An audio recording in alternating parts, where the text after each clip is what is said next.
Hello and welcome back to the worst Warmachine channel on the internet. I'm Malorian and this is Malorian Weekly. Now what we're going to be talking about today is how to build Brawlmachine lists, but before we get to that, I actually have an announcement about Brawlmachine. This weekend I'm going to be a guest on, they're called the Iron Codex on YouTube, but really they go by the name Brawlmachine. What they do is basically have a series where they have on guests to play against them in Brawlmachine, and it's really a blast. So for this one here, they actually challenged Field of Fire. Emmanuel said, Malorian, get him. So I'm going to be their guy. So I'm going to put a link down to the YouTube channel down below.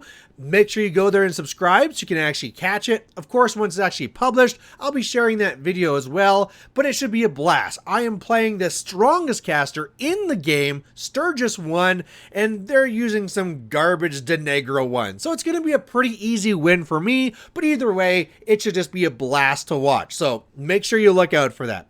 Back to this video. So what we're going to be talking about today is, like I said, building Brawlmachine lists.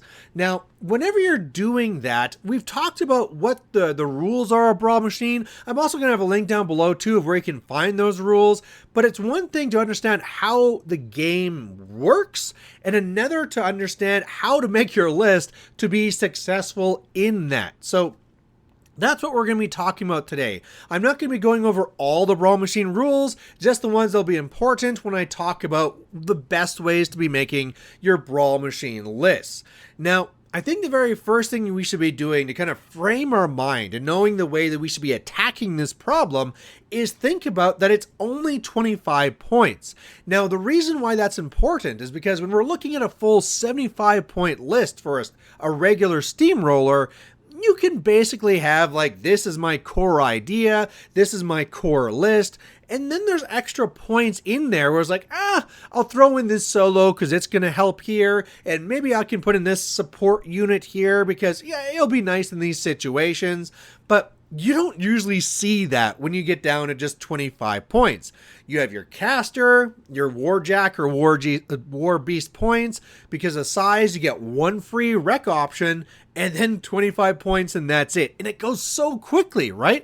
If you decide, oh, I want to go jack heavy and I'm going to be taking my battle group plus at least one extra one, that can be a big chunk of your 25 points already. Or maybe you want to be running a cav list. Well, a lot of cav units are already 20 points on their own. So that's almost your entire list already being done. If you like some of these larger, powerful solos like the Archons, they're already 8 points. So that 25 points goes very quickly. And the reason why I want you to focus on that is because every piece in this list has to have purpose, has to have something where this is in this list to be doing this, because that's how focused it has to be when it's this small.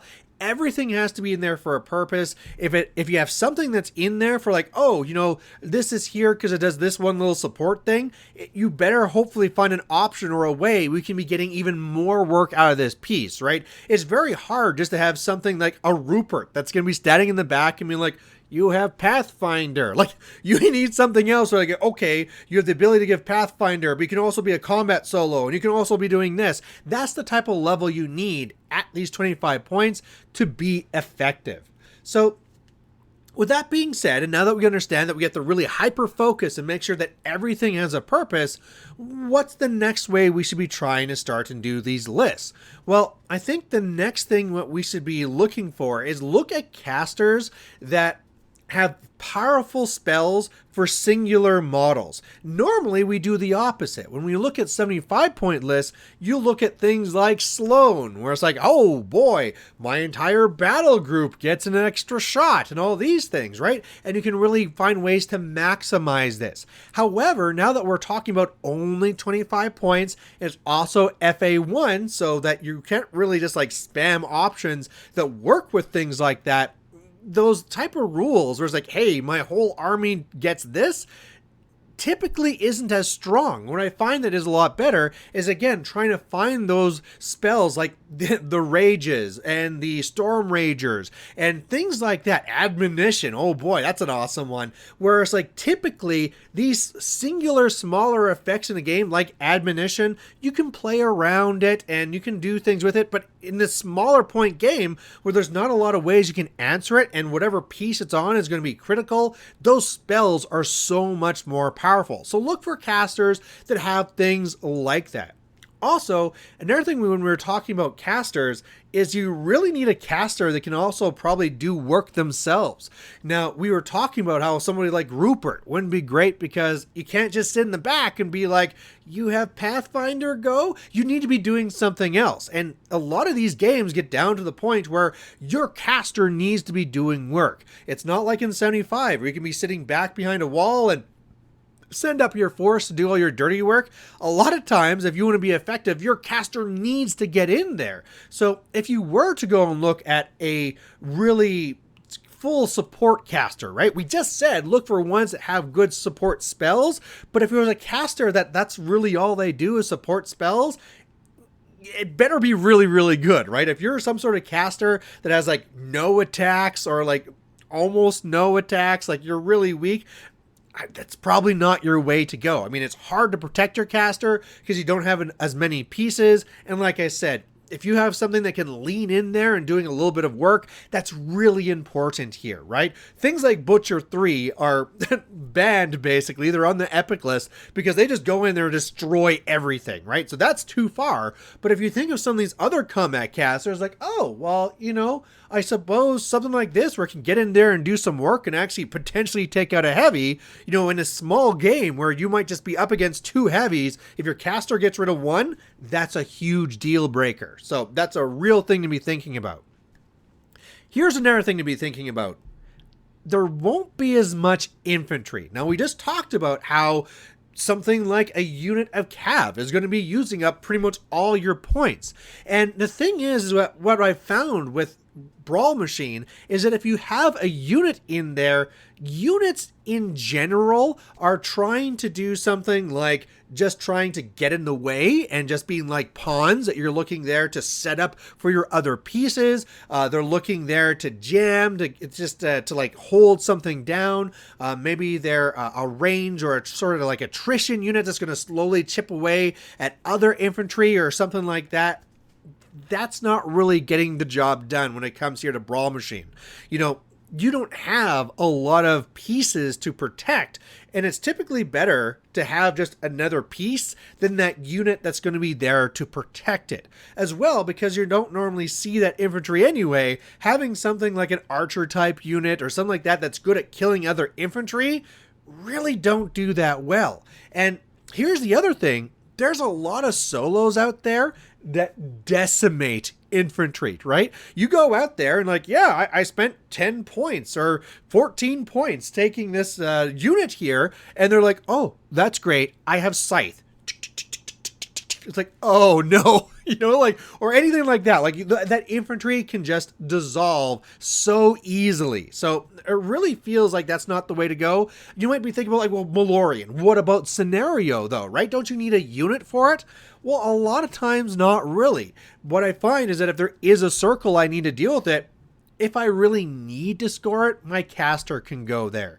And even if I did have that unit, a lot of times, because it needs to be doing work, it's hard to actually say, like, this entire unit needs to stand inside this circle. If we had a different steamroller pack and maybe one model in a unit needed to be in the circle, okay, that'd be a lot easier to do. But in this type of setting where this will probably be your only unit, so it has to be charging and doing work wherever it can, to actually restrict it and say the whole unit has to be within this circle to score, that's actually pretty difficult to do. So for the scenario part, it's just a lot easier to do that with your caster. Now, that being said, if you have access to a very useful or pretty much just cheap infantry unit, something like, hey, Choir for Menoth, sure, why not? It's fantastic, it's cheap. Something like Eliminators, if you're playing Kador or Mercenaries, right? Something like that, where it's like 5 points or less, and it can easily fit in a zone because there's only so many of them, and really have a big effect on the game, right? That it doesn't have to be something where I'm just trying to like jam and run your face. That can actually be doing something. So if you want to do that and take one small unit, sure, that's great. That's fantastic. Here's the next part. Let's talk about your battle group. Your battle group has to be, again, like we kind of started with the very start there, talking about how like this is 25 points. Everything needs to have a purpose. This is super important when it comes to your battle group, right? You're not going to have 6 heavies to go and try and slowly peace trade. You're going into this game of chess having only 2 powerful pieces and being like, well, if I don't peace trade this properly, I am done. And so whether you're choosing these pieces because you're going to have really high armor, or whether you're choosing these pieces because it has really long threats, whatever it is, they're probably going to be associated with those support spells that we talked about. Something in your caster where, like, you know, when I go and do my Sturgis, I have Arcane Shield. That is going to go into Centurion. I'm going to have crazy armor, and that's exactly what it's trying to do. It's going to go in there, and it's going to be doing this, right? Now, the same thing can also be said, though, that you have to really think about threat ranges. Because there's so few models, the alpha is incredibly important, right? If we have lots of pieces, we can slowly piece trade, I can dance around, try and set things up. But when you only have a small amount, whoever is the first one to get in there to get that first punch, a lot of times gets the win. And so that also needs to be a part of your plan. Do you have warjacks that are really fast that can hit very far? You know, like the slow ones probably won't do it unless you have like that Centurion thing that's super high armor. Okay, I suppose that can kind of work. In fact, I can have the Centurion going first. It will draw in the attack, and then I can countercharge into that. But setting things up to ensure you have that alpha is the way you're going to be trying to win this game. Now, as you're doing that, you're going to probably find that in a lot of cases, the battle group isn't really your source for that. You're going to need to have other pieces that are going to be a lot faster or a lot better at trying to set these things up. And we already said that infantry is not the way, right? If you take infantry and be like, well, I'll just jam with my pawns and then counter from there, you're really not going to have a good time. All of a sudden, though, if you take something like an Archon or some of these really powerful solos, these can do these types of things for much cheaper, right? If I spend 8 points on an infantry unit that's supposed to be like a jammer, it's going to be garbage, right? Like even Alexia 1 in the Risen, that's 10 points. What am I going to get for 8 points? A Morrowind Archon.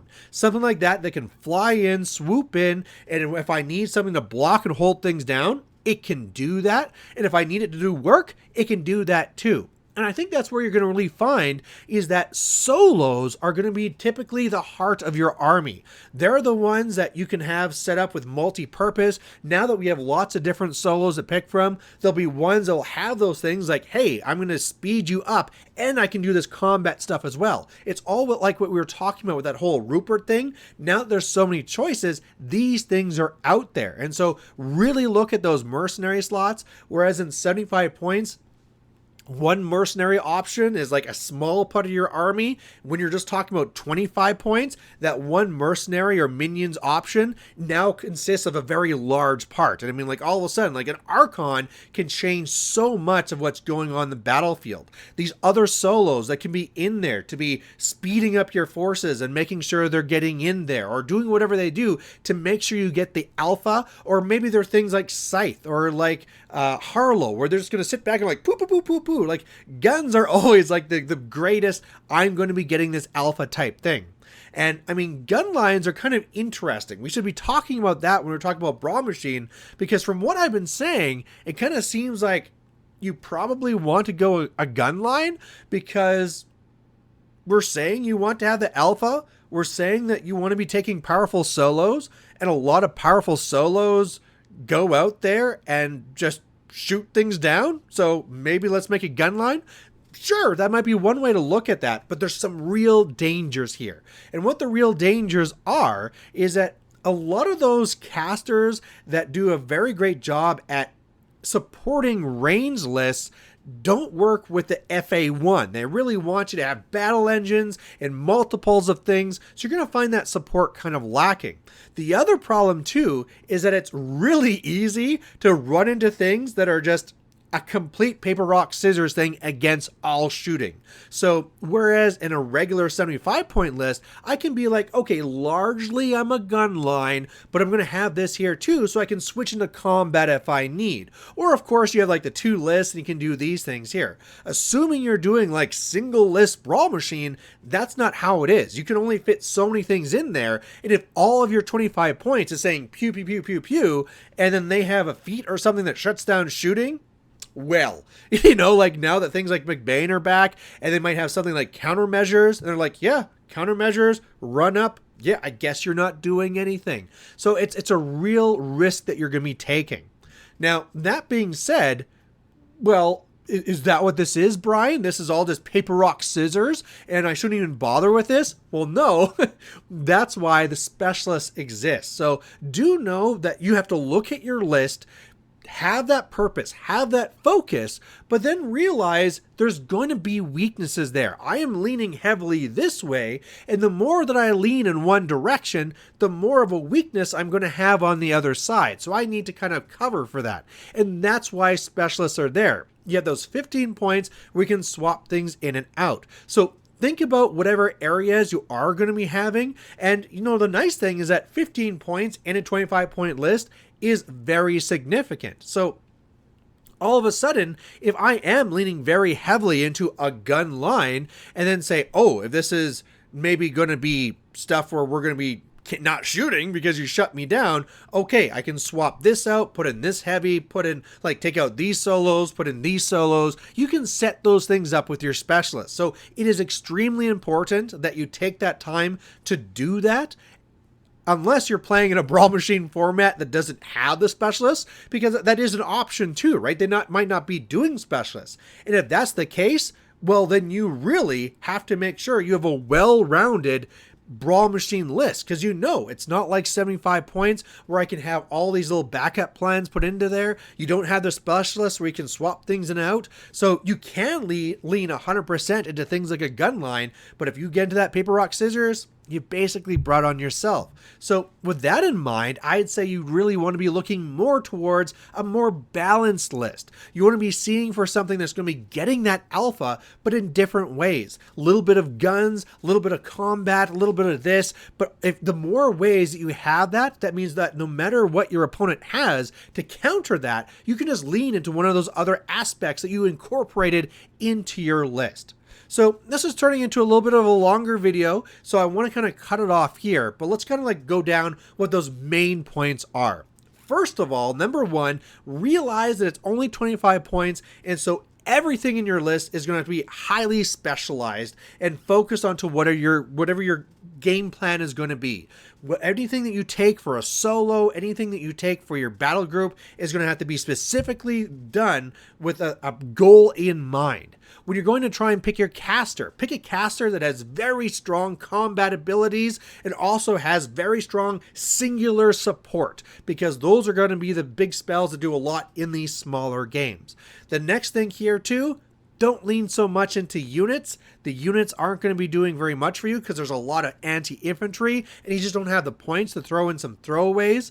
Make sure you get the alpha. This game is all about the alpha, so keep that in mind. And then when it comes to those solos, know that there's some amazing solos out there that do very great work, and that's probably where you're going to be finding the most power in your list, is by finding the right solos that do the right power and the right support for whatever your game plan is, all at the same time, so they can all come together for one big bah, and go and destroy the opponent. So with that, that's my video on how to make a great Brawlmachine list. The last caveat I want to throw at the very end of this, though, is that a lot of times Brawlmachine is something that's done to bring in new gamers and keep things light and easy.